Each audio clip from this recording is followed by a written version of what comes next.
Want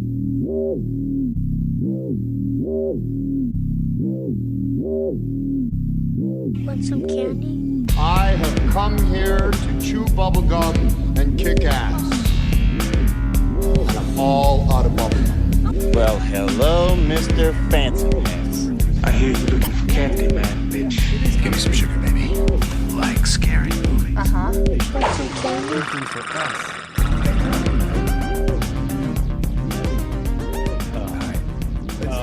Yeah, all right. Let's get it. You guys ready? What's up, jerks? Welcome back to another episode of Monster Candy Podcast with your faithful hosts, Oubliette Sparks from Tsunami Bomb, myself, Screamin' E from the Memphis Murder Men, and joining us again to tackle a bunch of shit, Mr. T himself, Mikey Terry. It's brick out. It's brick. And not only is it a new episode of Monster Candy Podcasts, it's the first episode of 2024. And it's a big episode because we're doing not only the year in review, but we're also going to be doing Godzilla Minus One. Since we didn't get to do it last year. How many seasons of the Monster Candy Podcast has there been? I don't know. How many years? 5 years? 5. Yeah, the first two, This the is first fifth, like 2 seasons though were like, we would do one every like 3 months or like every 2 months. It was weird. Okay, but still, We like would just 5 years ago or so. Yeah. Wow, Yeah. has it been that long? And then Oubliette came on and was like, "Listen, motherfuckers, we need to get on a schedule." Like, all right, I'm down for that. Schedules are important. They are important. As someone with 7 calendars, they are important. And we kind of follow one now. We Kind of, loosely follow one. I feel like we try to. As somebody who is like a rotating cast member of Candy, Yeah. I feel like every week we try to. You know, life gets in the way, weather patterns. Well, I You mean, know? we all got shit to do, Weather. you know. Yeah, And we're hustling. We're fucking hustlers, hustling, movers, bustling. shakers, and movers. Oh, but this is always exciting. Year ender and a good and a movie that like, wow, we'll get into Godzilla. Yeah, we will. Let's let's just get right into some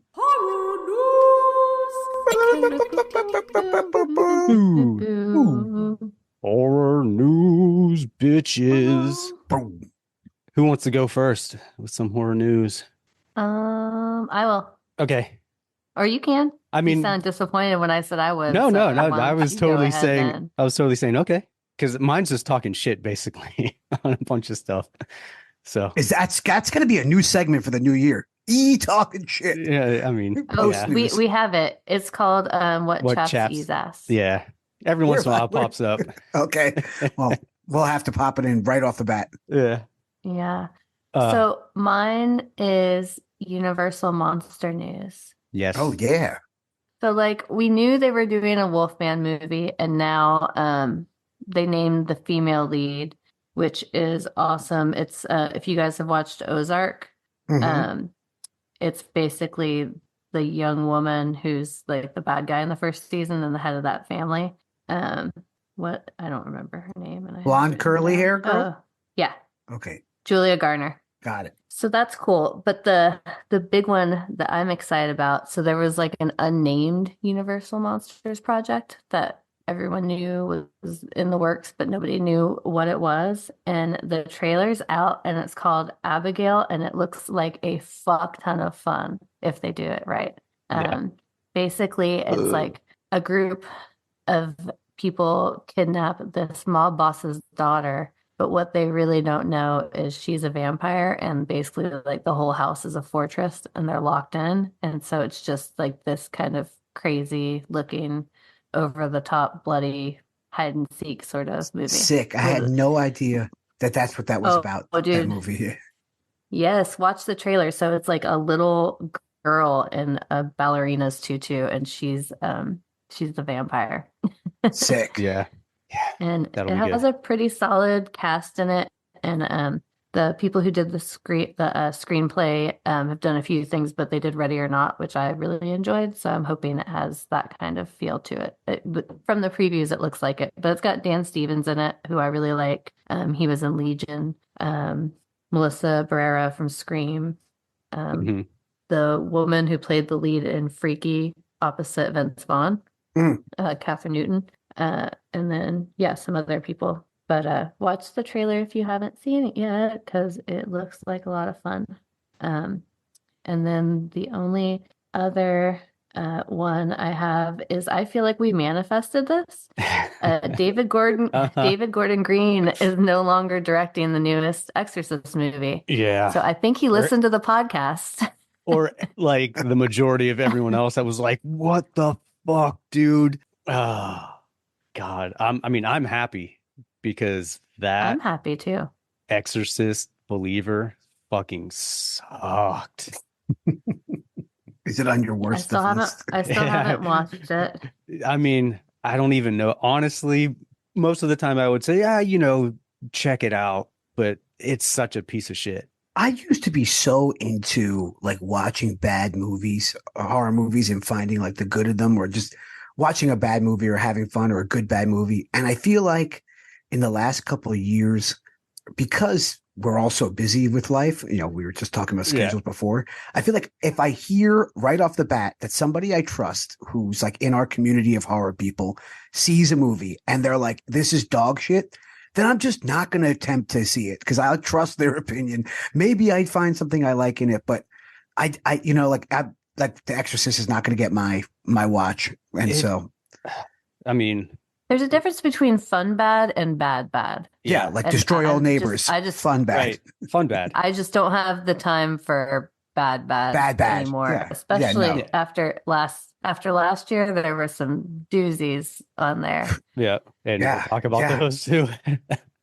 Yeah, but no, it's if you saw Halloween Kills and Halloween Ends, just expect more of the same from David Gordon Green with a new franchise. It's like he's the ruiner of franchises. So part of your horror news is this goes with your part of your horror news. The Universal Monsters stuff. Are they just trying to release one movie a year? Is that what they're doing? They're trying to this year's going to be 2. So Abigail's April, and then Wolfman is October. Is Nosferatu part of that universe or no? I don't think so. No, right? No, yeah. It's just a different vampire movie. Yeah. Yeah. I know we're out of zombies and vampires are the new thing now again.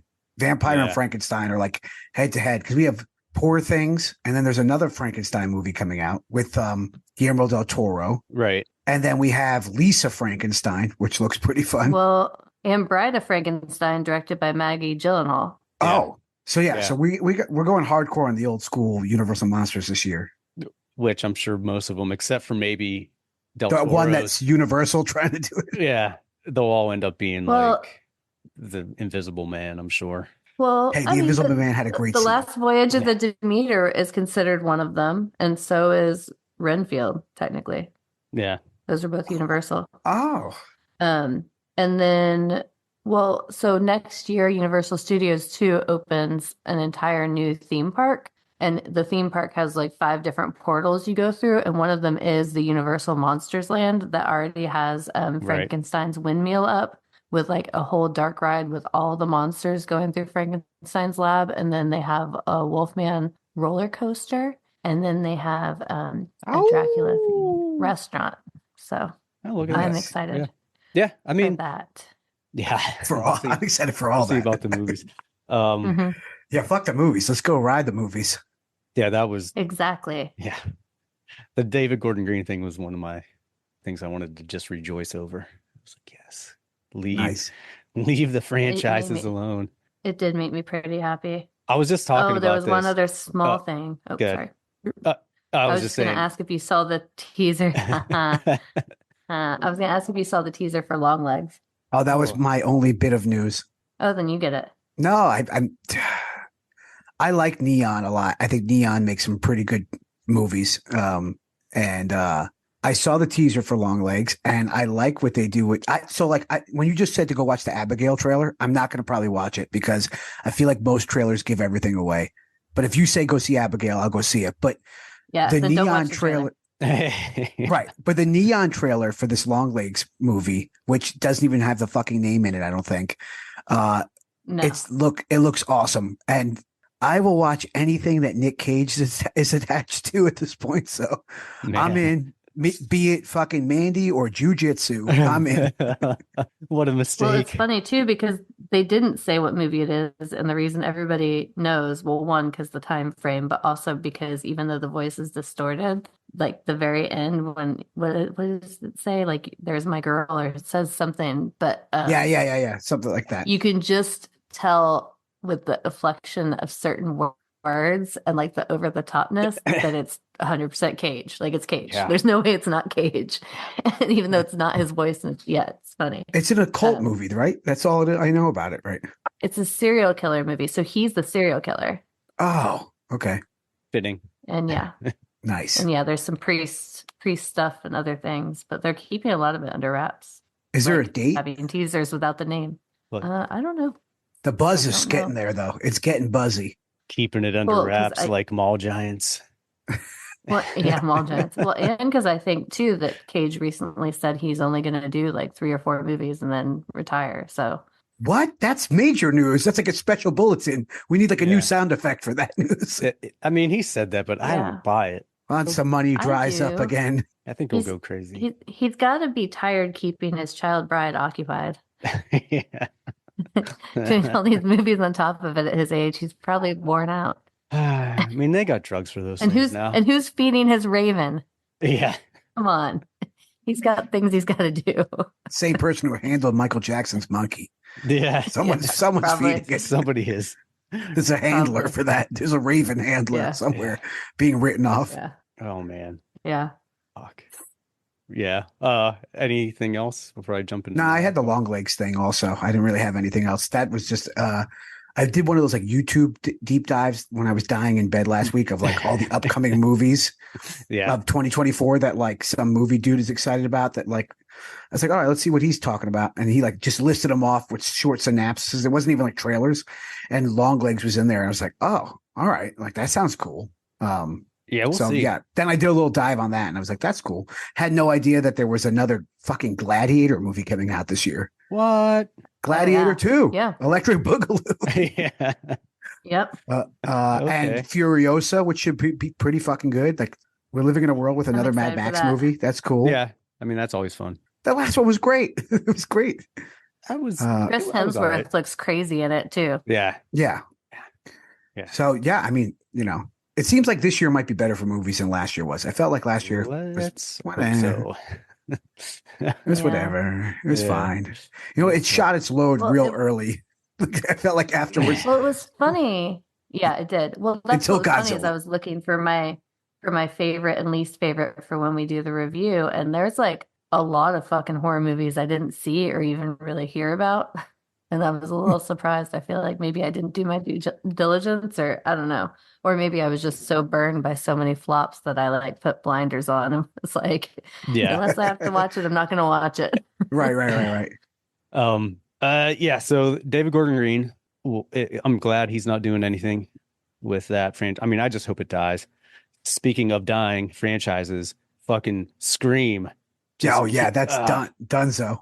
Dude, I'm so happy. I'm like, just let it be gone. And for like the last week or two, everyone has been like, oh my God, like just putting up, because I guess it was a slow week for horror news. But Neve Campbell was getting interviewed on some sort of red carpet thing. And she was like, oh, well, I mean, maybe if the circumstances were right.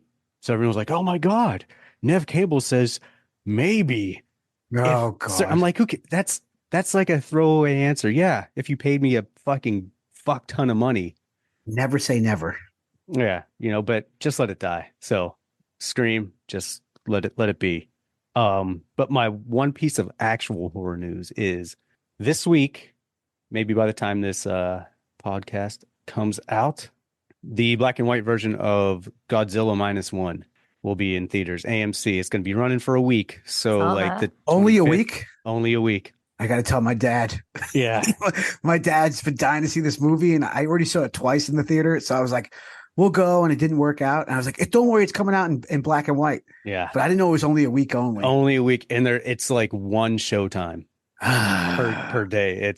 It sucks. I mean, it better be fucking like 8 o'clock or 7 o'clock, something like normal. All the ones that are around me were like 6:30 or 7:30. It's fine. I'll take it.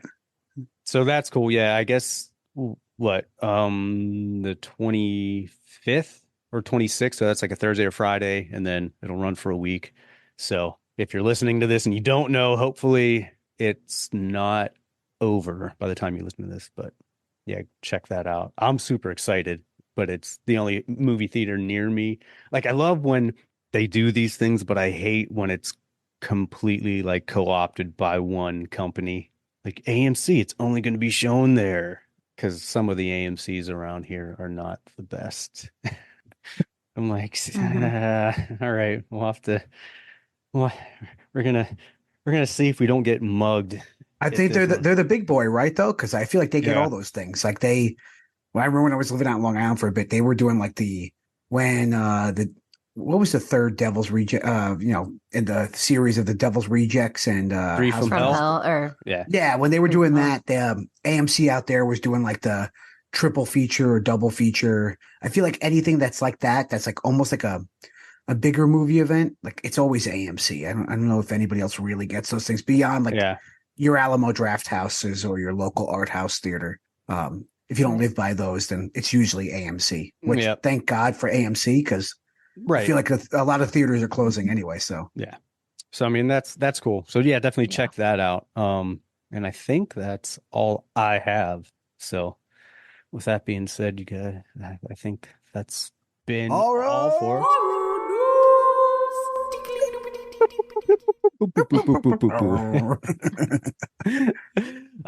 So yeah, I mean, well, let's fucking just get into Godzilla Minus One, since we mentioned it in horror news, part of our supersized Monster Candy podcast episode. It's a kaiju size episode.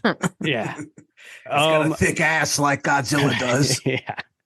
I don't think anyone really needs a synopsis of Godzilla by now. I would think not. Basically, big lizard created by atomic blasts, and he fucks Japan up is the theme. This one, however, is a little different, since it focuses a little more on a backstory of a certain kamikaze mechanic pilot who kind of fucks things up by not shooting baby Godzilla in the beginning, and then for the next hour he's tormented by the guilt. Dude, that was a great synopsis right there. You didn't need to do it, but you just did it. There it is. So, I mean, there are some things I didn't like about it, but what do we want to start off with? I can't talk about this movie. Because if I talk about it, it's just going to be me being like 16 years old. All right, so let me preface this by saying that I'm not the hugest Godzilla mark. And I haven't seen all the Godzillas. I've seen the original. I've definitely seen the 2000s Puff Daddy, Come With Me Godzilla. I've seen the newer ones, which fucking I really don't like, even though I have a ton of friends who are always excited to go see the new Godzilla and King Kong movies. I've seen Mothra, Rodan, whatever. I've seen a bunch of random Godzilla movies. And I saw this one because of you guys, because you guys were like, this is going to be great. Go see it. And it was before it came out. And I was like, all right, I'm going to go. And I think I saw it before anybody that I knew in my friends group. And my buddy Sam from the band Playing Dead, who's a huge horror nerd also. And I was like, walked out of that theater. I cried like twice during the movie. And maybe because I'm a big softie. What have we done? What have we done? I'm sorry, Mike. We send Mike to cry at a movie. We send Charlie to like cower in a corner after watching Solo. Oh yeah, no, I cry at commercials. It takes a strong wind to get me to cry. It's not that hard. But this movie, my God, was I not prepared for the love triangle, the love angle with the family, the fucking war angle, which we can get into that also, because I feel like that is a huge just movie thing that we don't get here in America. Is that this was a World War II thing from the point of view of somebody in Japan who was looked at as a failure from their country because they didn't do their duty as a kamikaze person. Even though the war was over, there was so much nuance in the storytelling. And we saw like, you know, a different side of the Japanese army that we never see in American fucking war movies. Right. And we saw, like, I thought that the way that they made Japan look fucking totaled from the fucking post-war chaos and all the bombs and everything, like, it just, this movie, and okay, I'm gonna stop. I love how Mike's just in love with this movie. I'm gonna stop because, like I was gonna say, it's gonna turn into like 15-year-old like boy talking about how cool every scene was. But when I found out how fucking little money they spent to make this movie, my brain exploded. Because this movie was done for like, I don't have it in front of me, and I'm gonna try to pull it up quickly as I yammer on, but it was freaking like it made $51 million. $15 million. It made 51 and it cost 15 million. And Jesus Christ, does this movie, I don't know, maybe it was me, it looks so good. It looked so good. So that's my general thing. And you guys can dive into the deep of it because I feel like you've seen way more Godzilla movies than I have. But I just like, as a standalone movie, if you had never seen Godzilla and this was the only Godzilla movie you ever saw, this might be the only Godzilla movie you need to see because it's really good, and you get like the backstory very clearly, like banged over your head, like this is why this is happening, without sounding like an idiot, but this is why. And like, maybe after jizzing all over this movie of how good it was, the one complaint I have is, because I saw it twice in the theater, is that there's a lot of overacting in it, and it's maybe like 15 minutes too long. But I didn't even get into the friendship of the Jaws-like camaraderie on the boat with those guys. Yeah, and just I'm done. I'm done ranting. That's my rant. I mean, I agree. I love that it was a Toho film, so to see that logo just come up on the screen in like current day with a Godzilla movie, I was like, fuck yeah. And I agree with everything you said, pretty much. I mean, for me, one of the things I didn't like was I just hate long movies. And it's 2 hours long. I feel like they could have probably streamlined the people stuff down to like between 30 and 40 minutes to really get like what the gist of it. There's a lot of people stuff, and we could have still got that feeling of the human nature of this movie with like 20 minutes less of it. Or there was a lot of, there's a lot of melodrama, and maybe that's just the Japanese side that we don't understand. But there's a lot of people yelling at each other in this movie in dramatics. There's a lot of that. Well, exactly. It's like, that's their style. I get it. Even the original, it's very Japanese. Yeah, even the original Godzilla was very dramatic, you know. But the thing that the payoff for this one was totally worth it for me. I mean, it's a fucking foreign film, so it's subtitled and it's 2 hours long. That's like my fucking kryptonite. Normally I'd be like, fuck this movie. But you get 45 minutes or so, maybe an hour of people setup, and then you get like an hour of monster shit. So the payoff, once you get to the payoff, when Godzilla and everything really starts hitting the fan, you forget that you were just sitting in the fucking theater for 40 plus minutes watching people. You're like, fuck yeah, Godzilla looked great. I love the tone because it kept the original tone. The puppy dog eyes. Yeah. The design was awesome, except for the feet. The feet bugged me because I wanted just the regular gator feet, like big lizard feet. I feel like there was gator feet at times, but like That's a nitpick, but I'll let you have it. That's really nitpicky. Yeah, because I just started off earlier saying that Godzilla had a big ass, but I was all right with it. Like he was packing heat back there. Well, it's I like. The designs, I mean, dude, they kept it looking like it had a rubber suit, Godzilla. Like it looked like it looked great. I loved it. I mean, especially when it was walking through the city. It was beautiful. Yeah. It's just like for $15 million. Right. You know?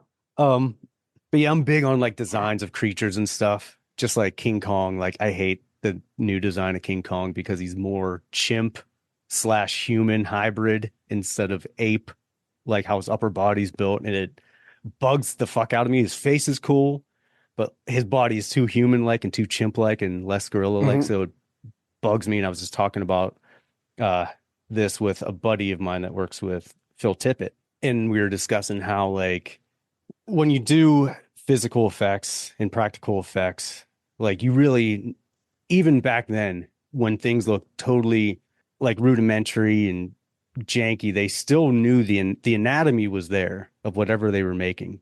So even though it kind of looked kind of goofy, the anatomy's closer to what it's supposed to be than you actually think until you really start looking at it. So, like, Godzilla was awesome, and then you get down to the knees, and then the feet got, like, you know, dinosaur feet. I'm like, God damn it. But those are just small things. I love the action. It's like a drag queen wearing go-go boots. You know, you got to finish your product. Yeah, exactly. It's just like, oh, you almost had it. The other thing that I mentioned this on the last episode, and I said we'll get into it. So, how the fuck was he standing? How was Godzilla standing in some of the water he was in? Because have you seen the drawings people have done? Yeah. All these people have drawn Godzilla with giant, like Big Bird legs. I'm like, that's way too deep.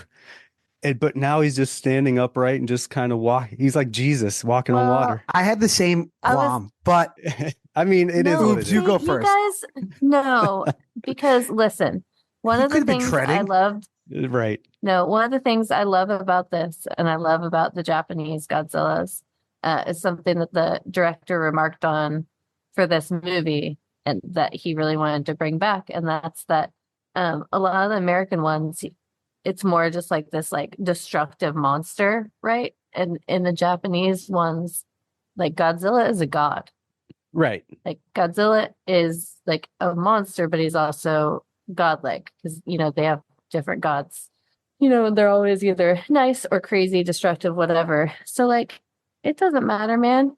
That dude can walk on water. Right.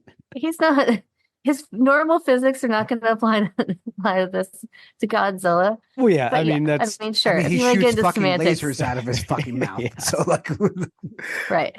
My favorite, though, was somebody made a little animation, and it was his feet, like, doggy paddling under him, and it was really cute. Second watch, I did a lot more of analysis, and I was watching the audience because I wanted to see everybody sucked in. Because I think the second theater I saw it in was only a 20-seater theater, so it was like a smaller screen and smaller everything. Awesome. Oh, it was sick. But I was like watching everybody, and then I started doing this same thing. I was like, you know, how the fuck is he standing right now? Like, because they're talking about how deep the trench is and how they're going to bring him down and then bring him back up. Like, yeah, the scientific plan behind it all. And I was like, okay, this is definitely not going to work, but sure, whatever. Yeah. But then as it's happening, I'm like, I know he's bigger than baby Godzilla in the beginning, which I thought was super cool. But he is not standing in the ocean bigger, is he? He must be, because he's bigger than the buildings. So, and I feel like that depth perception is something that all the new movies get wrong. Right. So the one little qualm about him fucking treading water didn't really bother me, but sure, we can argue this on a podcast if you want. It wasn't like the end ruiner of the movie. No, it wasn't. But it was a thought that I just popped in my head. In one scene, it was towards the end when they're, like, having it out with Godzilla, and he stands up out of the water. I'm like, wait, weren't they just in, like, this crazy deep trench part of the ocean because they're trying to bring him down? But now he's, like, balls deep standing in water. Whatever. But you know, it's still funny to think. And yeah, all the pictures remind me of, like, the Cholo pictures. They're like where they show the outline of the Cholo and then the skeleton, and it's like this, like, ridiculously long torso with these little legs because they're always sagging their pants and their long shirts. So this is part of, like, you know how DC did, like, the New 52 a couple years ago, where they just started redoing all the DC comics. This is part of Shin Godzilla, like the beginning of it all again, right? Like, they were just starting over. Is that what's happening right now? I guess I didn't really. Somebody was saying that this is part of, like, a run. Like, there was Shin Godzilla, which was like I guess like bringing it back, like a Mhm. reimagining of Godzilla. And then there was like two cartoon movies and Yeah. then this movie. But this movie did so well. I can't imagine they're not going to just try to do a sequel to this. Oh, I mean, yeah, please do. Like, I don't give a fuck. The more And Godzilla movies, the better. I feel like Oobs might know I mean, this 'cause Godzilla was so beautiful. Mhm. Like the scales, like everything, the detail. I really Yep. want to see it in black and white because it's just the design work is just insane. Yeah. Yeah. And I feel like Oobs might know this. I feel like Oobs has this stuff on lock. The director of this Godzilla movie, apparently he's like considered like a Martin Scorsese type director in Japan. Like he doesn't do this type of movie.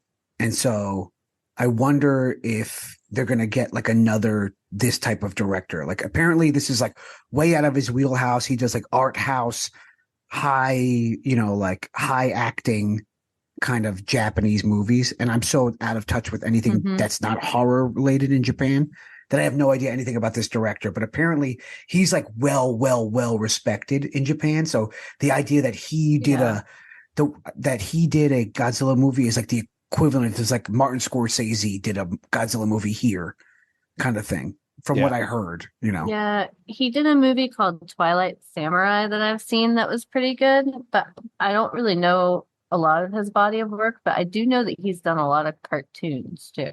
Okay. Like he's done there's that show Lupin or whatever. He did one of those movies and he did like a Dragon Quest movie. But a lot of them seem more big budget dramatic and I haven't seen any of them. I mean, I'm here for it. Yeah, other than that one.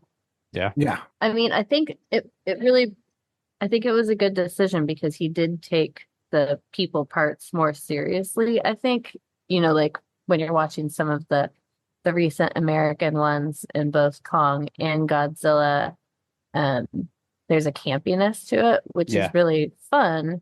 But this wasn't that. This was definitely like a dark period piece. And it was, flowing with Japanese culture in that, the yelling, the shame. I think a lot of most Japanese films or series I've watched always have like this underlying tone of shame somehow in them, right? Because there's so much pride or like, totally. Like you're expected to have like a certain level in everything you do. And especially that, like a kamikaze pilot, when you're like giving your life to this cause, that's like the worst thing ever. So I think it's great because it made a Godzilla movie to the level of like a Scorsese or something like that in my eyes, for sure. And it has a story. And I think it's great too, because now a lot of people who had no interest whatsoever in seeing a Godzilla movie are hearing about it and are going to see it.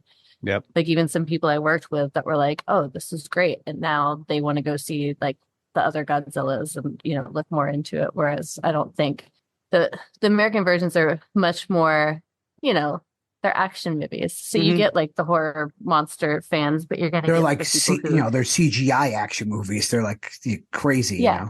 And not that this Godzilla like wasn't the people CGI, who go but see Jurassic Park. Yeah. Right. For sure.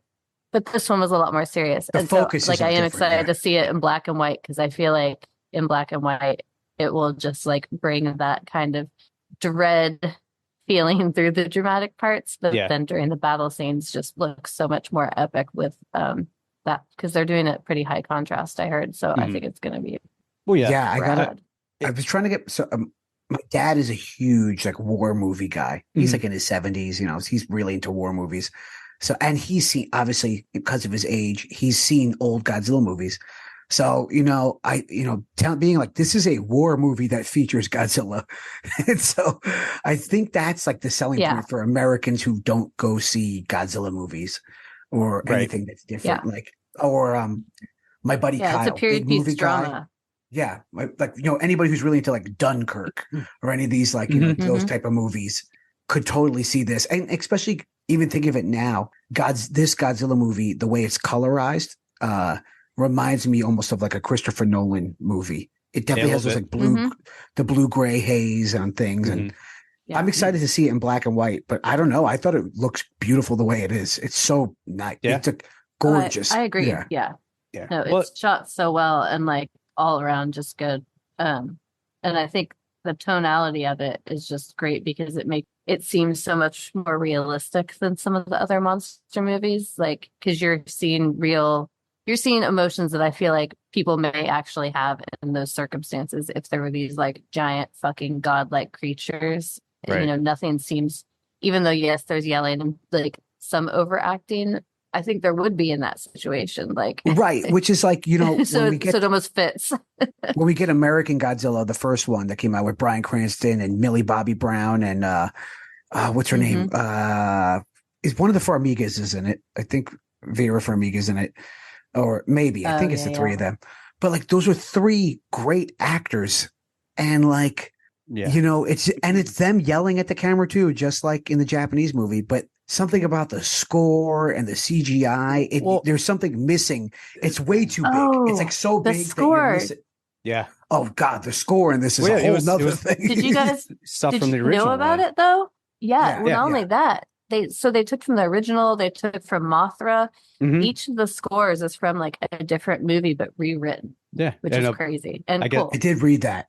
I guess apparently they used the actual, scream Godzilla roar, but just played it over a loudspeaker and recorded that version of it. So it's a little different. But this one, the thing about the American ones, like the very first Godzilla one that they redid, was just fucking terrible because it was an hour or however long of people set up with just like a flimsy plot and then 15 minutes of Godzilla. And everyone was like, dude, what the fuck?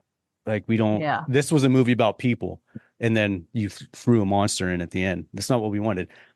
Then the next two, or the King of All Monsters, that one was cool, but again, a little more campy. It started getting to be like the sequels of Godzilla back in the day, which were a little more campy. They were more like just action fucking monster movies, which was cool. Yeah. But again, you have that camp, and then you try and have them be serious.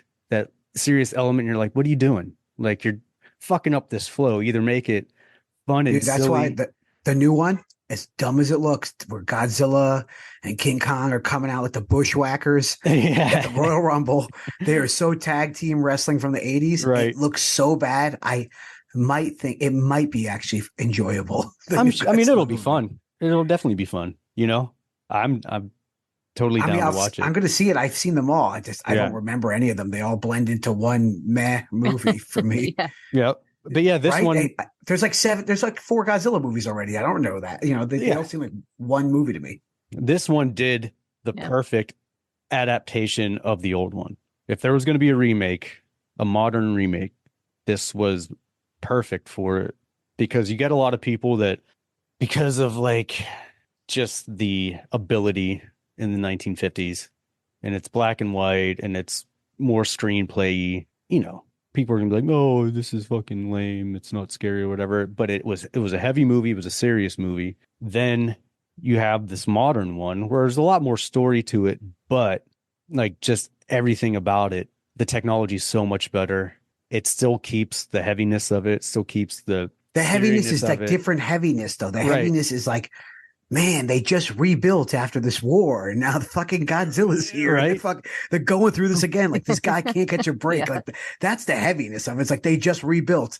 There's like this, post-war world going on. Oh, like, totally.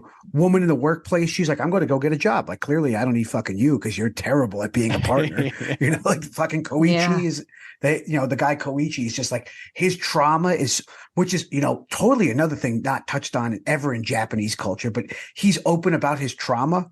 Like, he's basically like, I'm fucked up from the war and fucking abandoning you guys. And then he meets up with the fucking, I don't know. The story is fucking great. Like, what a great story. Like, he meets up with the pilot that he fucking needed at the island, and that he helps him build. And then, he's going to commit suicide. He's going to do his kamikaze thing. You're like, yeah, of course he's going to die at the end.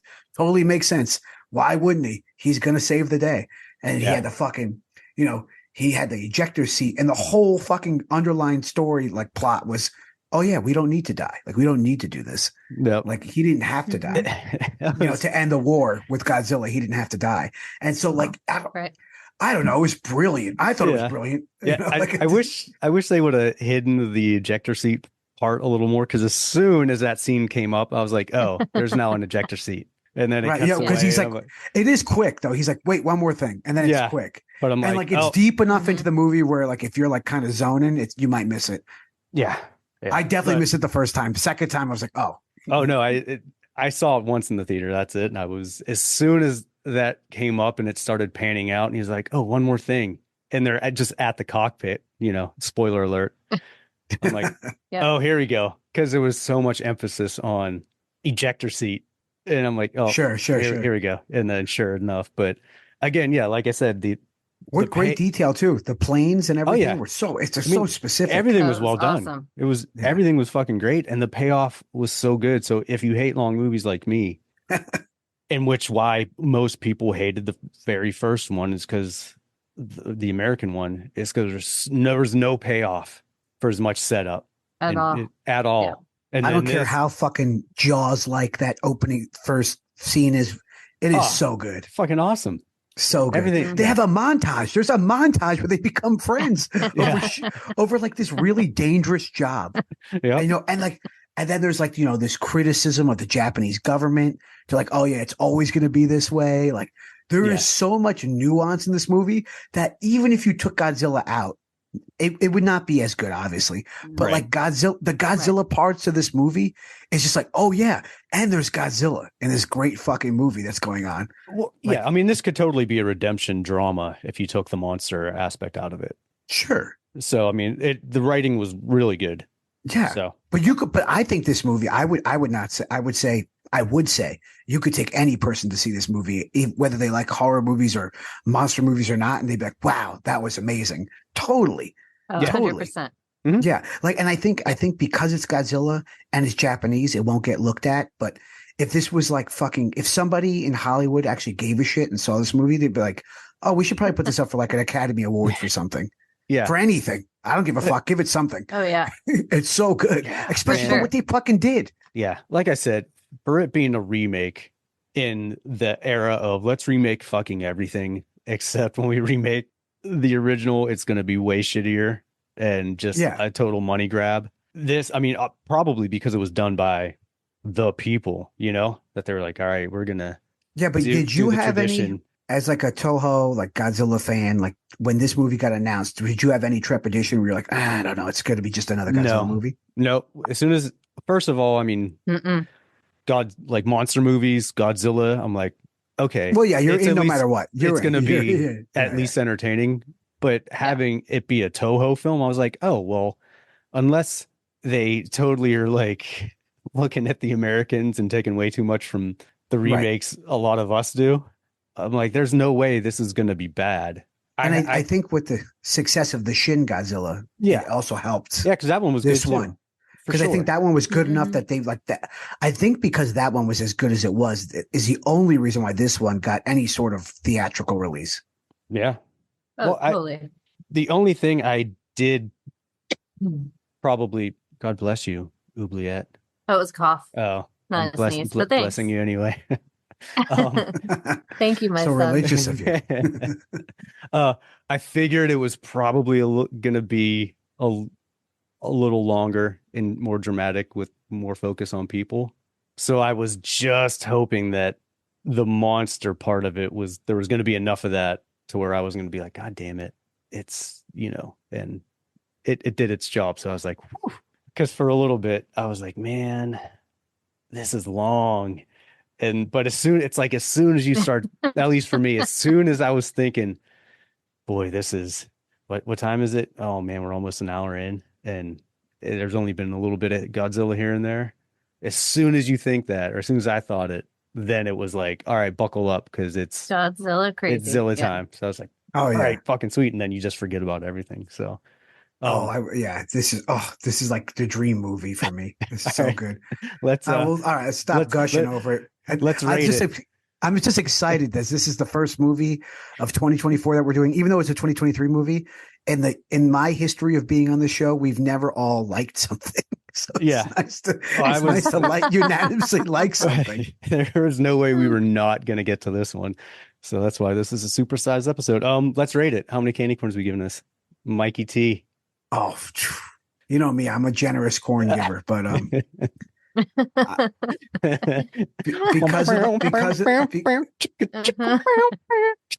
because of the time, Yeah. I'll give it a 4.85 candy corn. Oh, goddamn. Okay. I like it. Oh. I think the time is the only thing that didn't keep it at a 5. Right. I mean, I don't disagree with that score. That's my only qualm with it, really. All right. Yeah. Oubliette. I am going to give it a 4.25. Oh, all right. See, you guys are making me want to bump my score up. Because I'm going to be the shithead of the group as usual to bring it out. But I don't disagree with that. Like, I understand how people could be like, this is the greatest film I've ever seen. Like, I'm like, yeah, I mean, it's really good. For me, the length, even though the payoff was great, God, I hate 2-hour-long movies. Like, I hate it. So it's longer than 2. Yeah. I think it's like 2 hours and most 10. shit's coming I think out it's like 2:10. 3 now. Yeah. I was like, and I do think the setup was a little long and a little too much focus for my taste, but I'm going to give it a 3.5 Godzilla candy corns just because of the length in general. And I just had to I need to read a go lot. back and hear what you gave Shin Godzilla if you ever did that one. We didn't do that one. Got it. Yeah. What would you give Shin Godzilla? It's not over this one. No. Probably just under a 3 because I wouldn't want to own it. I liked it, but it's not something I like. I'm waiting for this one to hit physical media so I could buy it to own it because, like I said, if there's going to be a remake of the original Godzilla, this so far is the closest and the best that I've seen, which I would hope so since it's a Toho film. But I'm like, this is awesome. It's just I'll have to fast forward through a lot of the people stuff to get to the. None of our scores surprised me. This is exactly how I thought it would go. Right. So what was yours again, Oubliette? 4.25. And then yours was a 4.8. 4.85. Okay. Well, that's an average of just over 4 Godzilla stomping candy corns. That's great. I think everyone should see That it. doesn't happen very often. It does not happen very often. No. And like I said, if it was like 30 minutes shorter and just condensed the people stuff, it would have been a 4. Dude, the people stuff. Actually, the 2 reveals of this person's not dead twice in a movie. Yeah. fucking bullshit card. All right. Right. How many times are we gonna pull that this person died? No, they didn't die. And She then got at the end, blown away. We didn't even talk about the fucking on her neck. Oh yeah. At the end of the movie, she's got the fucking little squiggle swaggle on her neck, like she's got some Godzilla radiation poisoning going on. Who fucking knows? Something's happening. That was not expected. I was like, oh yeah. I feel like that doesn't happen enough in movies. We don't get a nice little like ooh at the end. Yeah. I mean, I'm for whatever's next. If I want them to keep going. So fuck it. same. Oh, there's only down from here. They ain't gonna get better. Probably not. But I'll take it. I mean, that's how the original Godzillas were. Yeah. There's the original one, and then I just had to palate cleanse my brain from watching Jujitsu with Godzilla Raids again. And what then, a letdown Jiu-Jitsu was. Dude, don't even get. I saw when it Haven't came seen out that because I one. was so excited. Yeah, it's something. But then like mid '60s and everything, the Godzillas like they were fun and goofy. There were some like really bad ones, but then they just kind of start getting where Son of Godzilla and this, and it's like Godzilla, King of the Monsters, or Destroy All Monsters, and Godzilla versus Moth. Like those ones were fucking just like the pinnacle, and then it's like a sharp drop after those ones. So I wonder what the Japanese like the Japanese view is of this movie. Like I haven't read any. I've seen what Americans think of this movie, but I haven't seen anything that was like, what does anybody who's in Japan thinks of this movie? right. I mean, I would hope they would. You think never it's know. awesome. It could be completely Yeah. looked at differently. They're probably like, this is the best movie ever invented. Cool. Well, yeah, Yeah. Everyone should go see this movie. All right. Now it's time to review 2023 and wrap up this supersized episode. So we got the best, top 3 best, top 3 worst, and an honorable mention. Who wants to start this off? I'll only start because I have 2% battery and I'll lose my fucking things. Are we going at number 3 and working our way to 1? Yeah. Okay. So I have 4. So Okay. but I only have 4 because there's one movie. You gotta have an honorable mention. Yeah. Okay, so fine. This is the honorable mention, even though it's better than the other 3 movies on my list. So it's the ultimate movie. So until Godzilla Minus One, I had a list going. Right. And then Godzilla Minus One came out and it blew my list out of the water. And it is a horror movie and there's horrible things that happen in it. So I will consider it a horror movie. We're talking about it on the show, so it counts. Yeah. It's kaiju, monsters, whatever. There's Godzilla Minus One, and then there's my top 3. So Godzilla Minus One could be my honorable mention, but it's my ultimate movie of the year. So let's go to 3 then. Okay. So my number 3 was Talk to Me. Okay. I saw Talk to Me after That all was the hype, 2022, though. but it wasn't released I was gonna theatrically Yeah. say. Okay, fine. in the theater. In the theater. I saw Talk to Me after everybody hyped about it. And I was like, okay, I'll go see this movie. And I liked it a lot. There were some things I didn't like about it, but also in the independent realm of things, how much money they spent, the acting in it. I thought it was really good and unique and different, but also familiar. Okay. That was my 3. Oh, okay. Well, wait, what? Okay. We're just doing 3 No, that was and then one. you. No, yeah, Huh? yeah. Keep going. Keep going. Oh, we're going to go 3, 2, 1. I thought we were going to Oh, go 3, yeah. 2, Yeah. 1. Okay. Yeah, no. Okay. Number 2. I was like, you didn't say 3. Okay. I'm like mall aliens. Oh, Yeah. come on, phone. Glitch. like- Yeah. All right, my number 2 was Thanksgiving. Okay. Because I waited forever for that movie to be made, and it finally was made. They did callbacks to the trailer. It was super fun. It's kind of what Scream should have been at times, even though I enjoyed Scream 6. I thought it was hilarious. Sexiest Man of the Year was in it. It was just fun. I had a lot of fun. I laughed out loud. It was great. And my number 1 movie, which of no surprise, we talked about on the show. I also like Godzilla Minus One, saw it twice in the theater, and I rarely see anything twice because there's too many things to watch. Yeah. But Infinity Pool was my number 1 movie of the year. You did enjoy Infinity Pool.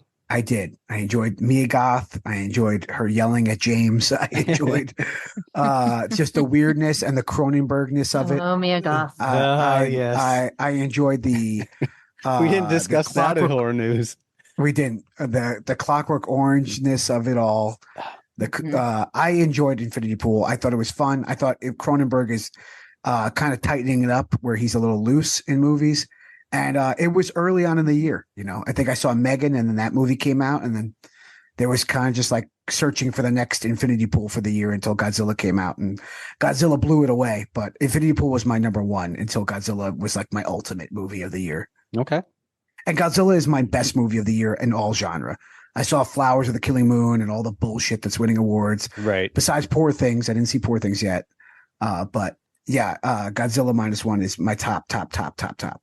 That's my 3 and a star or whatever. All right.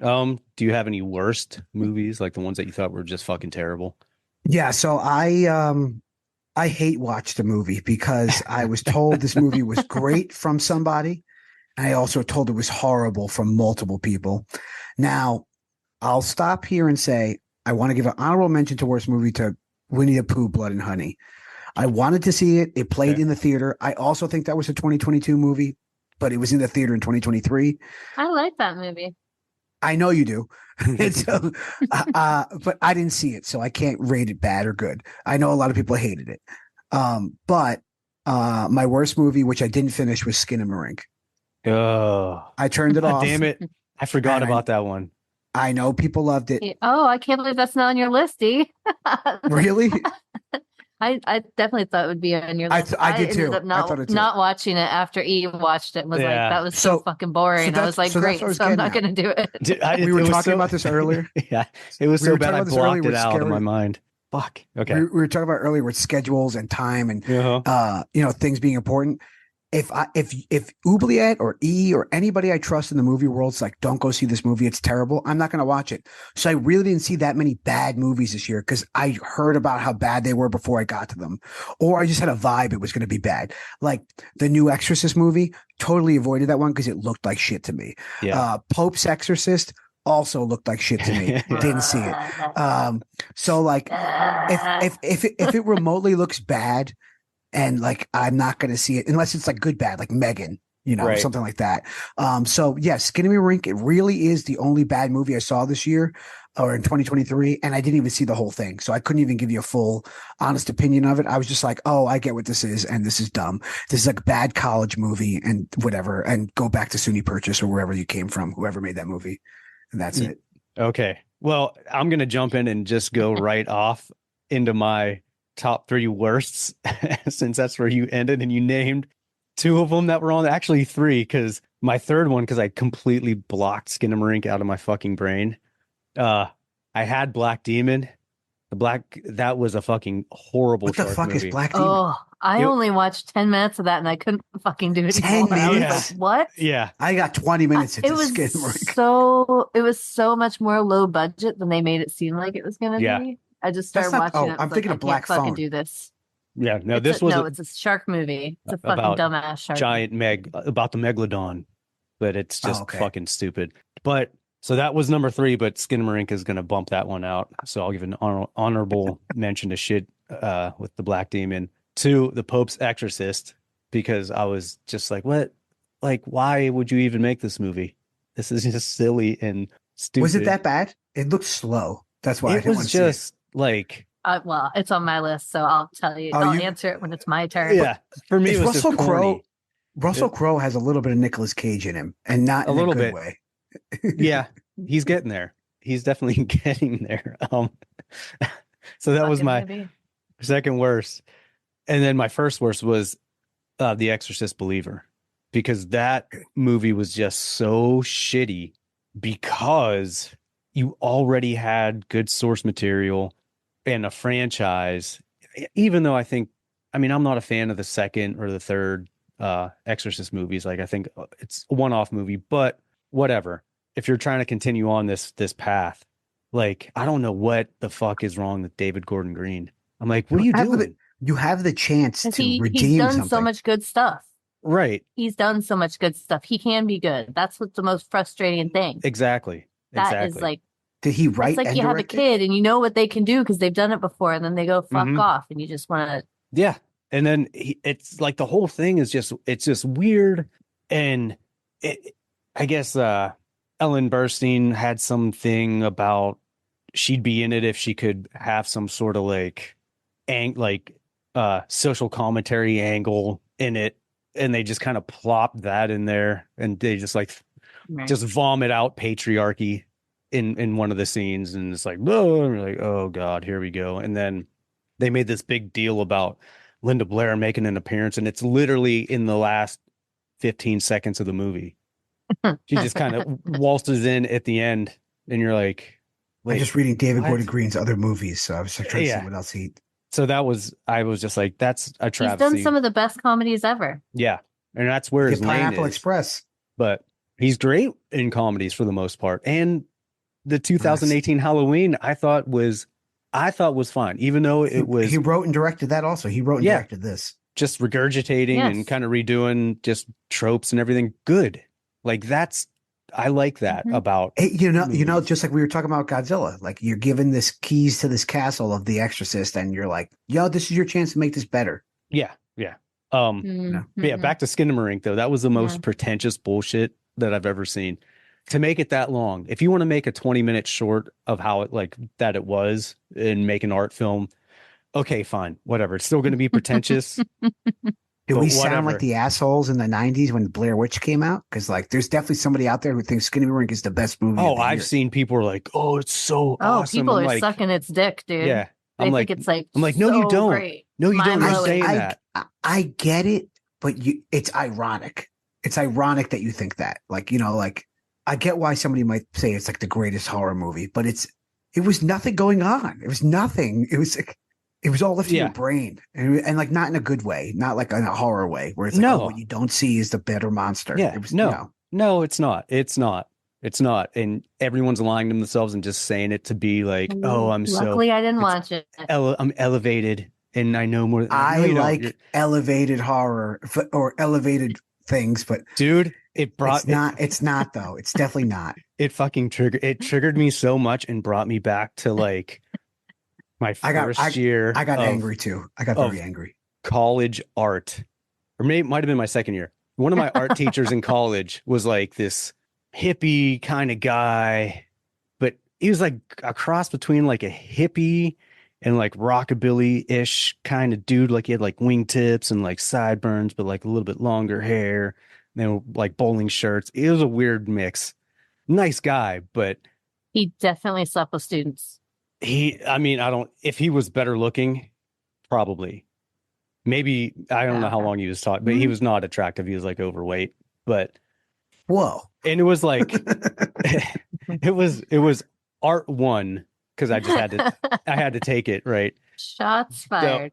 So not even art 101, art one. Yeah, it was just like the first, but I was already more advanced than that. So like I would get done with my sketches. It's like when people are better at something and they just kind of like, this sucks. So I'm just going to phone shit in and would do things fast. And he would like stop me and be like, no, go slower. Like you're going too fast. You're getting finished before everyone else in the class. I'm like, the fuck who cares? Like, what's that matter? It's art. So it's art one, bro. Yeah. Like I'm done. This is the I'm shit ready for art three. All right. I took in high school, but whatever. So we're here. And then he would just go on and on about every line is like, it feels like he was trying to be Bob Ross, but like way not even close to being as cool. But like every line is a new universe. And it was way more pretentious than Bob Ross. Like Bob Ross is genuine. This guy was just like, every line is a new universe and this and that. I'm like, oh, I just wanted to stab myself in the eyes because I hated it so much. So yeah, Skin Rink. Horrible. So, and fuck The Exorcist Believer. So my top three best. I'll give the honorable mention first. I love that his top three best. Nothing's going to get over 3.2 candy. Yeah. Like, that's what it is. Yeah. Renfield. I got to give that an honorable mention because it was fun. It was fun and I like that it exists. 3, which might be surprising, but maybe not, because 2023 I feel like was kind of a shitty year. Or it was not necessarily like a shitty year, but more like a meh. There was a lot of okay movies that came out.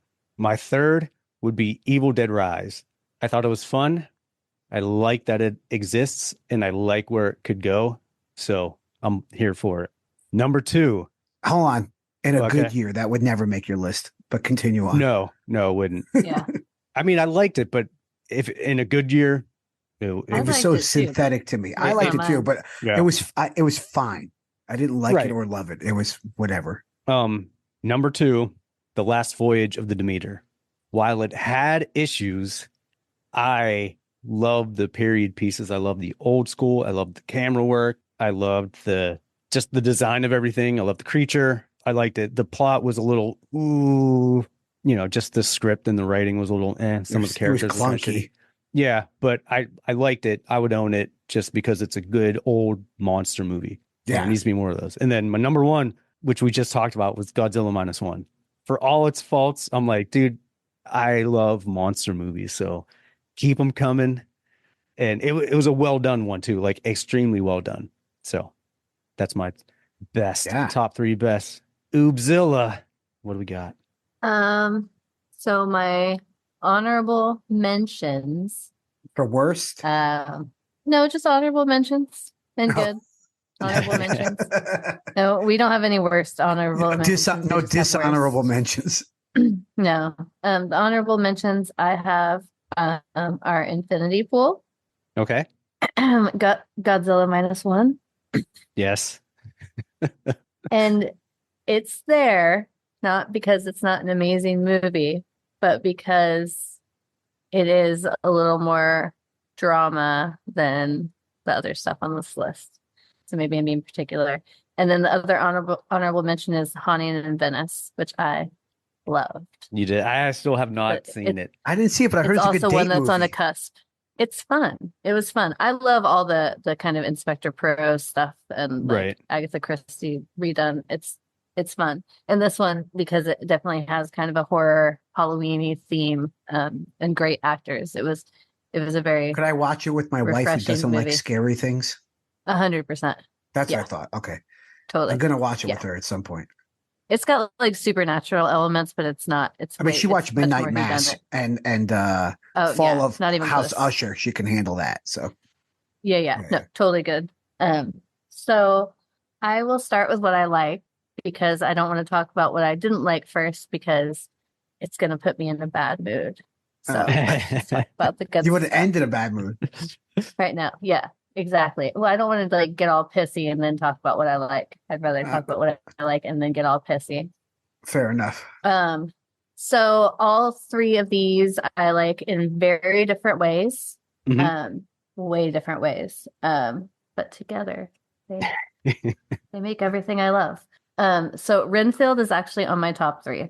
Okay. I really like movies that are silly in the way that they look like what a graphic novel reads as. Right. And you don't get a lot of them that do it well. Some, because the whole thing is it's hard to be over the top but still make it fun and watchable without it just being totally ridiculous. Renfield definitely walked the tightrope on that and it had some over ridiculous things, but I love this type of movie. It's like a gateway movie into horror for me. Any of those comedy action ones, and it was just so dumb. And actually, I liked the main character's performance, Nicholas Hoult, even a little bit better than Cage. But Cage's Dracula, I mean, I'm glad that he finally got to play a character that he wanted to so much. And he made it When they remade completely the over old the ones, top. it's so good. Ridiculous. Yeah. And it was really fun. It was on my top 10 for sure. Yeah. The next one was When Evil Lurks.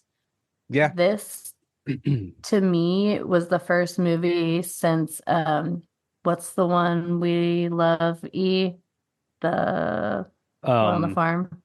Dark and the Wicked. The Dark and the Wicked. Yeah. Yeah. So When Evil Lurks was the first movie since Dark and the Wicked that kind of gave me that same feeling. This one was, I think, even more graphic, but just that kind of ominous, like uneasy through the whole thing. I could see where, just like Dark and the Wicked, people might call this kind of a slow burn. And I disagree with that on both fronts because I feel like this movie constantly had something happening that kept your attention. It was just an underlying dread through the whole thing, which can make it feel kind of like, I guess, heavy and slow moving, but I don't think it was. And I was really happy to see this because we had just recently watched Terrified and did it for the podcast. And that one started out so strong and then ended so clunky and weird and like went to a totally different place. And I think I said on that episode, I wanted to see what this guy does next. And then I found out he had done something.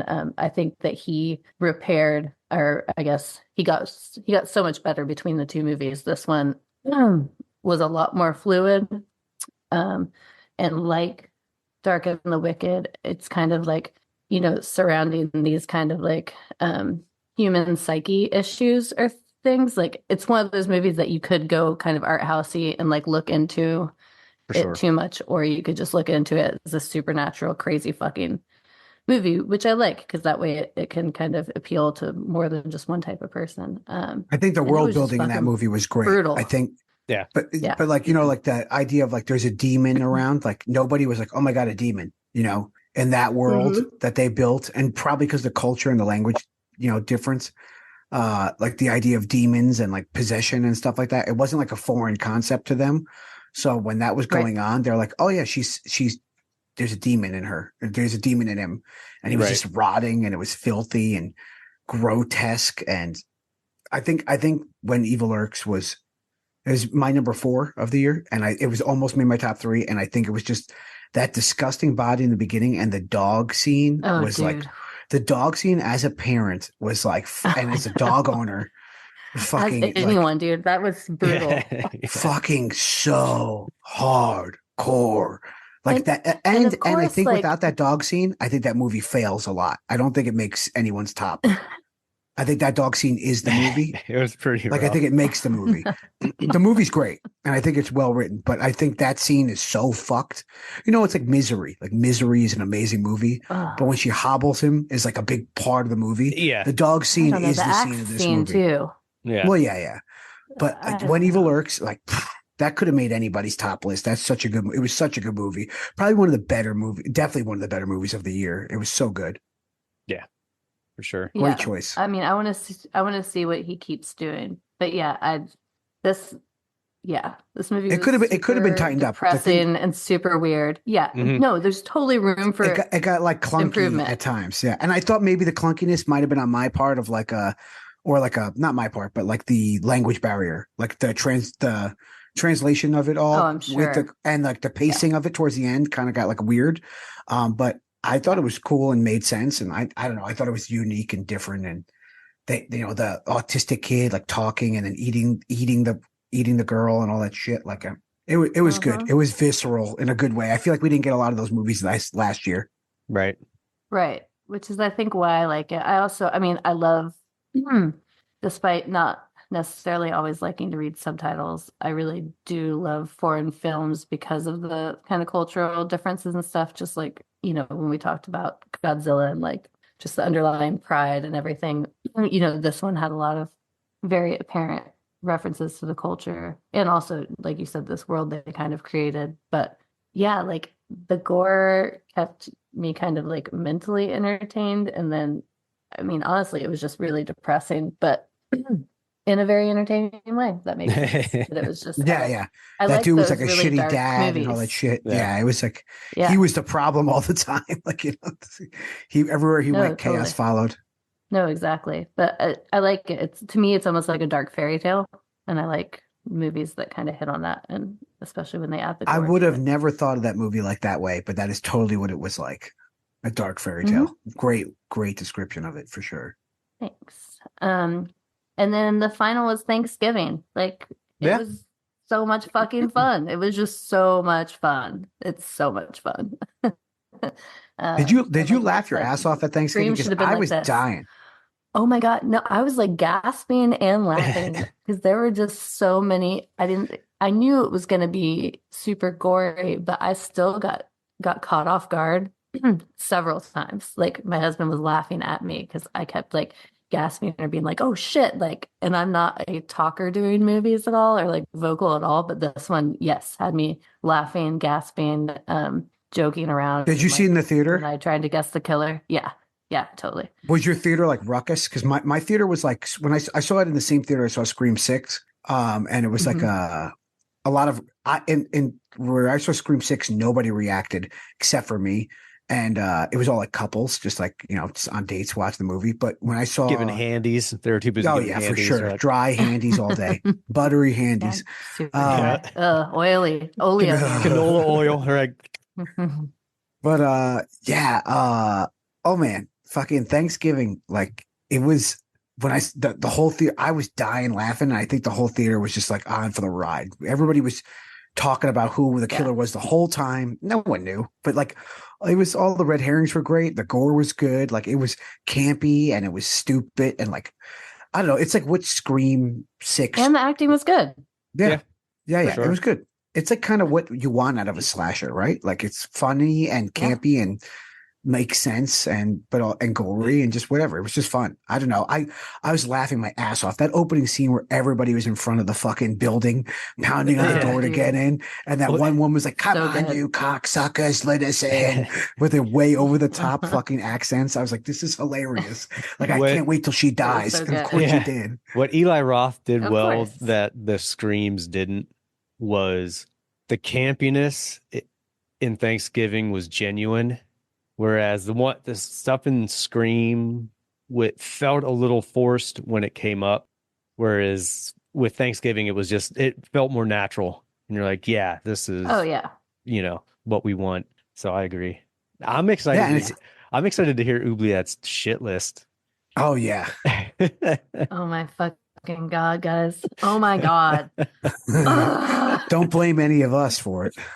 I didn't make you watch The Pope's Exorcist Okay.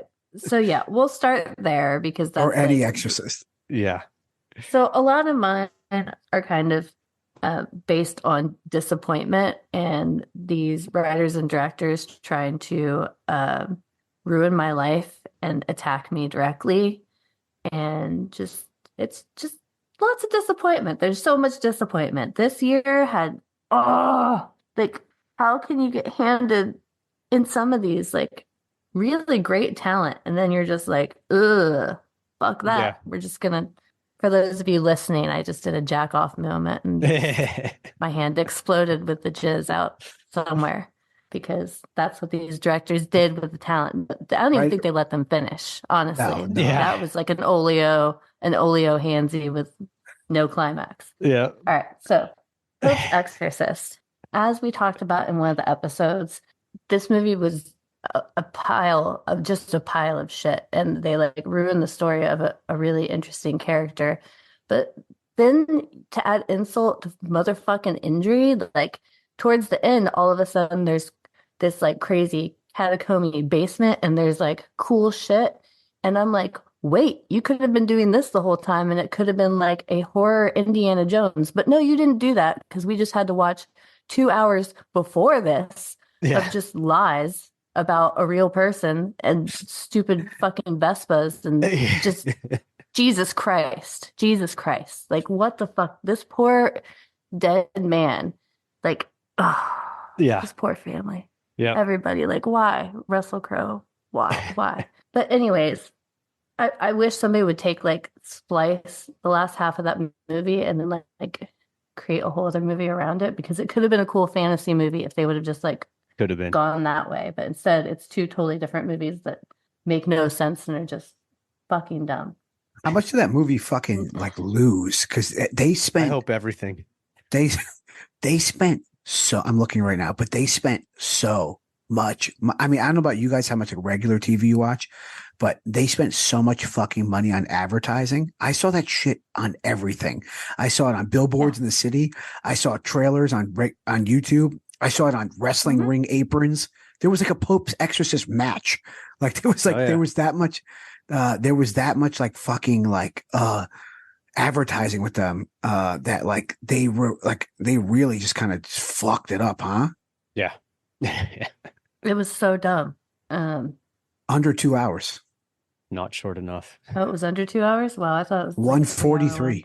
It's an hour and 43 minutes too long. Okay. Brutal.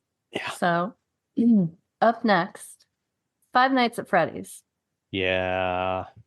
What in the ever-loving fuck was that? And I understand they needed to use lore from the video game. Fine. That's fucking fine. Josh Hutcherson is fucking hilarious in Future Man and a great actor. This movie was garbage. All the sales were just from people who liked the fucking game that kept going to see it. If you look at like actual critics and ratings, it's garbage because it's fucking garbage and doesn't deserve good ratings. And now there's a sequel already in the works. Like, they should have just made it a fucking kids movie. Wasn't it a kids movie? Well, they basically did. I mean, I don't know what it was. It was, and if it's the lore of the video game, they should have like said more of the lore, because to me, I know some of it, and I watched the movie, and the movie didn't make any fucking sense. Oh, well, But that sucks. it was really fucking boring. Like, You're going to be really real boring. upset about this. The Pope's Exorcist made money. Blech. Their budget was 18 million, and it made 77 million in the box office. Yeah, I saw that the Rotten Tomatoes score was like only a couple percentages different than Evil Dead Rise, which I think is fucking crazy. It's got a 5 out of 10 on IMDb, 50% rotten. Well, it's a bunch of old women who just have fucking hard tits for Russell Crowe, because That's true. He is fucking it. gorgeous That's with it. his bloated He face. is. Yeah, even with his like alcoholic look he has right now, he's still a babe. But I love him. He'll this always movie be did- Maximus to me, baby. Yeah. Yeah. Or Yeah. Johnny Mnemonic or whatever. The thing about Five Nights at Freddy's God. too, it's like it's everything Willy's Wonderland wasn't. Like In I a mean, good way or a bad it way? should- no, in like a bad way. Like Willy's Wonderland way. was so superior to that. Which is crazy because when Willy's Wonderland came out, I was so excited because I was like, "Oh, this is like the knockoff Nicolas Cage version of Five Nights at Freddy." I'm like, "That sounds cool to me. I'm all about a crazy Cage." And then he just didn't do anything, and he just played pinball and didn't say anything. And it was watchable, but not good or bad. I don't know. I didn't think Willy. Oh, I love that We movie. loved it. Yeah. You guys are crazy. I love it. Yeah. I know the soundtrack by heart. Like I sing that shit. I play it in my car. The Five Little Chickens. Five little chickens at the end of the line. No, Great. I don't know. It's so I don't fun. know. It's so fun. It felt like a race to get to beat Five Nights at Freddy. It definitely felt like that, and I think it won by like a mile. Oh, I'm sure it's And it was better. so much Based better. off of what you're saying, It's- Five Nights at Freddy. Yeah, no. It's so much better. Like nothing happens in Five Nights at Freddy. It's not fucking scary at all. Like, and just this is how much of a wuss I am. I have downloaded all those video games no less than 10 times and have never made it more than 2 minutes into any of them without jump scaring the shit out of myself and deleting it and being like, no, like, because I don't need a heart attack. The Sure. movie, nothing. No jump happened. scares? I mean, my poor husband went to go see it with me and he was just like, what the fuck? And I'm like, I don't know what that was. Was it not PG-13? So, what fuck was you, it? Five Nights at Is it Freddy's. R? No way. I don't know. There's no No, way it's it's not. R. It was rated C for It can't be crap, R. is what it was. Yeah. Well, Pile of crap. if it's all jump scares, I'm automatically not going to the movie theater. But I mean, it's just 'cause not even. I don't believe in it. It's just No, not it's even a no good. jump scares. That's Yeah. what I mean. Oh, The video game is jump scares. The fucking movie doesn't have shit. It's so dumb. The plot's Like, watch- stupid. Like the acting's dumb. Watch a trailer to Five Nights at Freddy video game and it will scare the Oh shit yeah, out of you. yeah. It does look scary. It definitely does. The movie, nothing. It's like, I don't fucking know what it's supposed to be. I'm good. Maybe it is supposed to be a kid's movie. I don't know. It's what it But it felt wasn't like. for me. Definitely felt like And a I child's like kids' movie. movies. And I don't like, but I like kids' movies and I fucking hated it. It was dumb. There was no whimsy. I don't even know how you can have animatronic animals and no whimsy. Like nothing. That's It was true. just You like, got to have some whims. Yeah. always gotta have whims. Okay. Number one, drum roll. I don't even want to go to the place of my mind where Oh this no. exists, guys, because it was so disappointing. The Boogeyman. Okay. Oh yeah. This Fucking Oubliette has scared me off of that Jesus one. Christ. I got scared off of it too.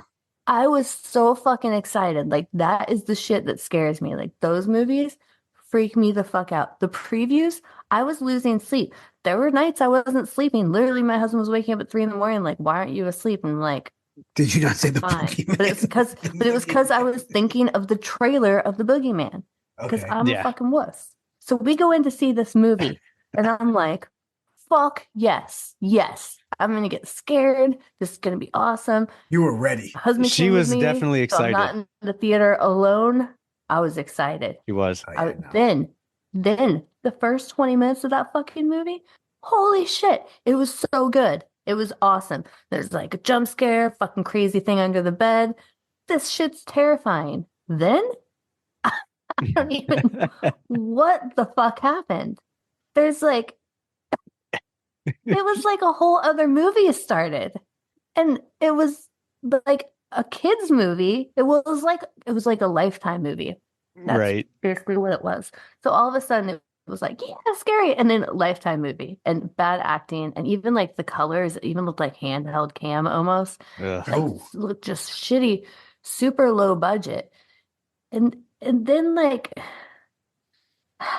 You think they built so the whole movie distraught. I off? love it. Do you think they did the whole movie off the opening scene and then didn't go from there? Didn't think about it?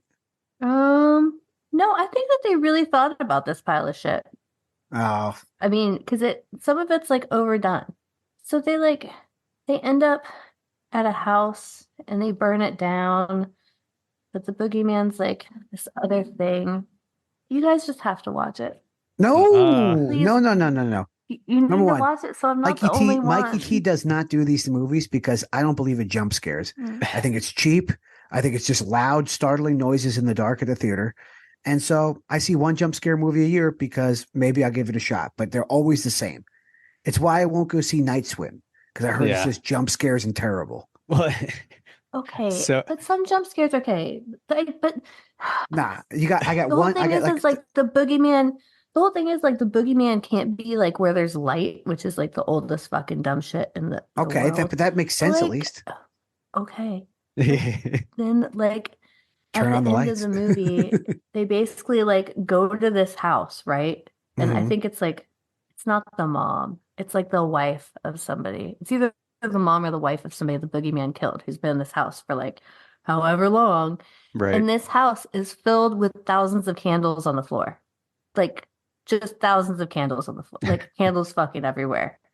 Like there's just fucking candles. And Fire they hazard city. want you to believe that for like years or however, this woman's just been in a house that the boogeyman can be in, but like she doesn't leave. But how does she get more candles? And why are there thousands of candles Right. everywhere? And there's no way that you're just walking around a house with all these candles all the time, and you're just a normal, not supernatural person just living like this. Uber Eats constantly. Hey, I need some candles.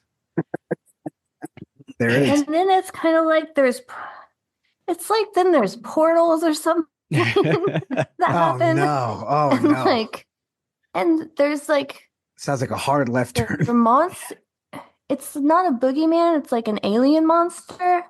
Yeah, that sounds fucking. It's like I don't know what it is. That's So the wait, thing. how do they Like, defeat all it? Just tell us. We're not going to see it. Well, I don't know if they do, but they like burn a place down.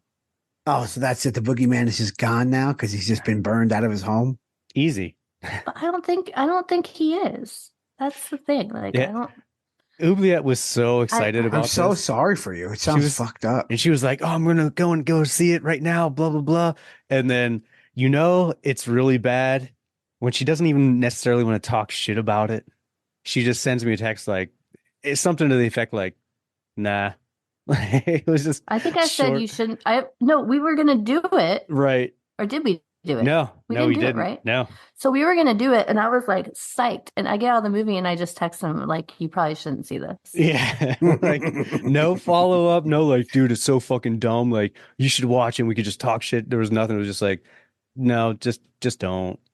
I'm like, oh, good looking out. Because I'm not Fuck. going into that. Yeah. The first trailer did And look then- good, but I was the same way. I saw that trailer, and as a pussy, I was like, nope, fuck that. I'm not seeing that. That just looks like jump scare city. I'm all right. It's probably scary as shit, but not my type of movie. There was only at the very beginning is jump scare, and the rest of it makes like no real sense. And then of course they leave it open for a sequel. So Of course, you have thank to. you for that fucking gift that's probably coming. Is it a Blumhouse movie? Probably. Um, I don't think it definitely is, is. but Definitely give off that wouldn't stank. surprise me. Yeah. Yeah, no, I Anyways. can't do that. I can't do that shit. Yeah. But now that I've had to talk about it, I feel like you guys You should feel better? watch it, 'cause I feel no, I don't Misery feel loves better. company. I feel alone, and misery Yeah. does love company. Nope, And I'm just good. because like all these people were saying how good it is, I feel like I need everyone to see it and tell me what you think, because maybe I'm just the asshole. I should go in one of those "Am I the asshole" groups on Facebook. Oh no. Hey guys, am I the asshole? Once you get into the group, you're there, Yeah. so you can't go. Fuck. Fuck. Yeah, that's true. All right. Well, But yeah, so the first 20 minutes were great. I'll give it that. there's at least that's something. Fuck. We got anything else to say about 2023? Nah, fuck it. Bye. 2024, let's Yeah. go. Bye. Fucking. Bye-bye.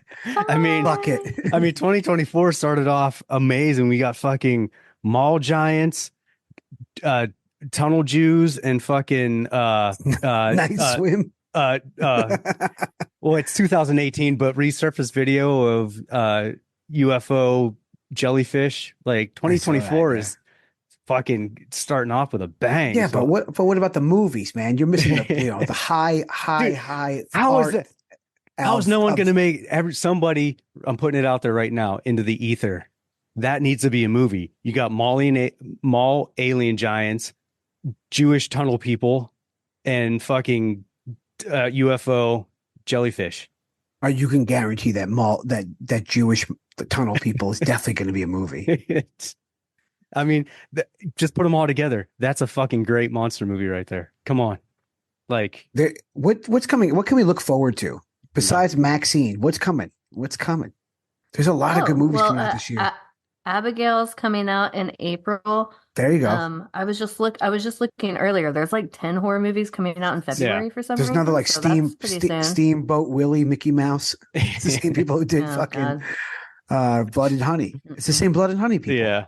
You love Blood and Honey. There's a sequel to that. Yeah. I don't love it. I just liked it, but it should have been. There should have been. You like like it sex ironically scenes in certain parts that weren't. Yeah. It should have been more. I just think that it should have turned into a porn. I want to see Piglet get porked. Yep. Sizzles. I mean, there's potential You guys stuff. just took it way far. There's definitely potential. Long Legs, Nosferatu, movie of the year, horror movie of the year. It's gonna be. We'll see. I mean, Salem's Lot was supposed to come out, but who knows if that's. Wait, let's put our predictions on this episode right now. End of the year, Nosferatu, Maxine, and fucking Long Legs, top 3 right there. Long I mean, I Legs, hope. Abigail. Oh, Abigail. I don't know what the other one is. Too. I hope Nosferatu's good. Mm-hmm. I really do. But it's gonna be. It's got a Skarsgård. I mean, so did the It movies, and I am not a fan. The first of one was fine. No. It was fine. Rose-colored glasses over here. That's me. In 5 years, we're like Skinny We Were the first 20 minutes was great. Yeah. You guys missed it. The most cruel joke ever. Yeah, go see that movie. It's fucking hour and 40 minutes of your time you'll never, ever, ever, ever get back. No. Ever.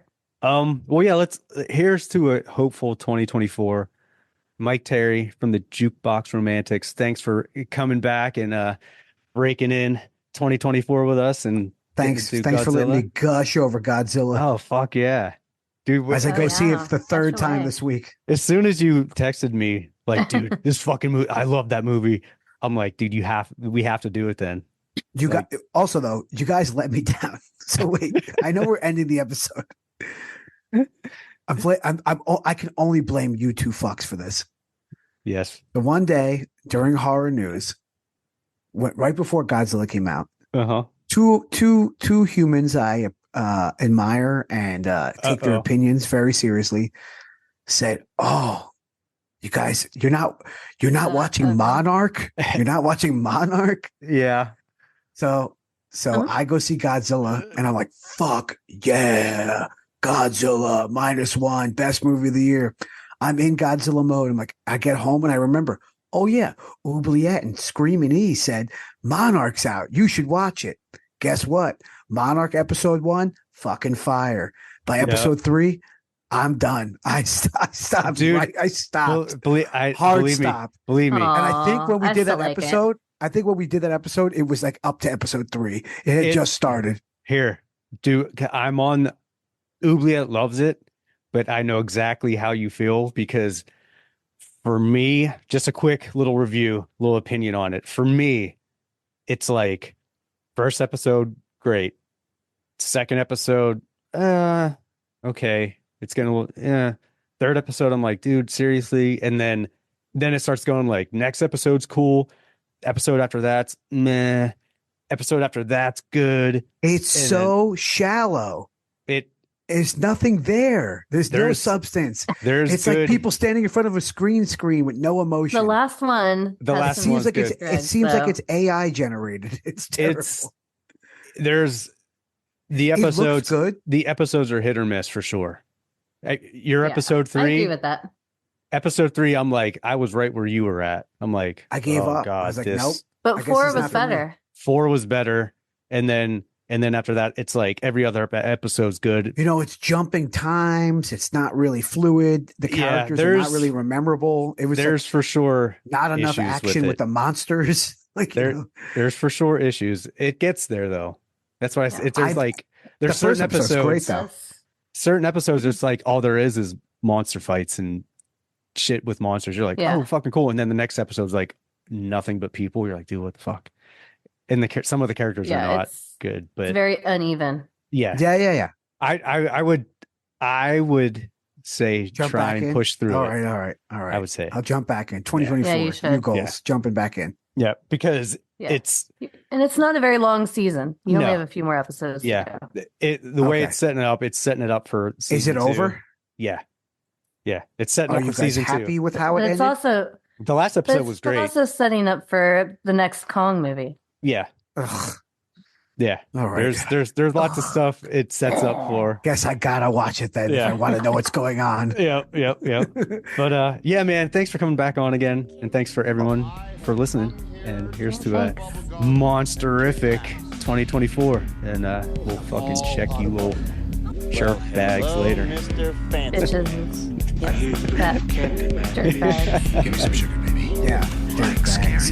Want some candy? Cherokee dicks. Oh, that's good. Yeah, that was awesome. No, that was awesome. It's a supersized episode. Let me see, guys.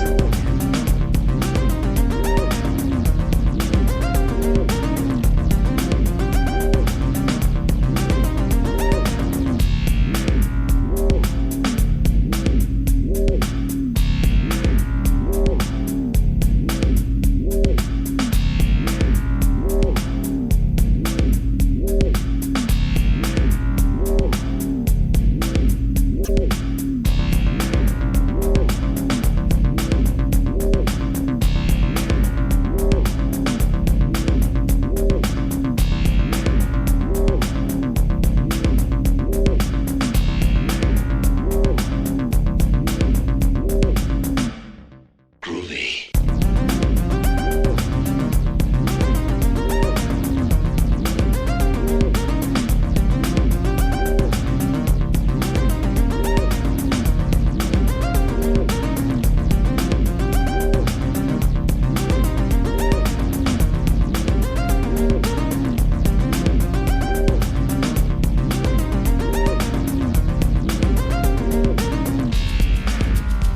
You ever dance with the devil by the pale moonlight? We don't have to be mean. Yeah, Jack Burton just looks that big old storm right square in the eye and he says, "Get away from her, you bitch!" You're gonna need a bigger boat. Your move, creep. Listen to them. Children of the night. What music they make.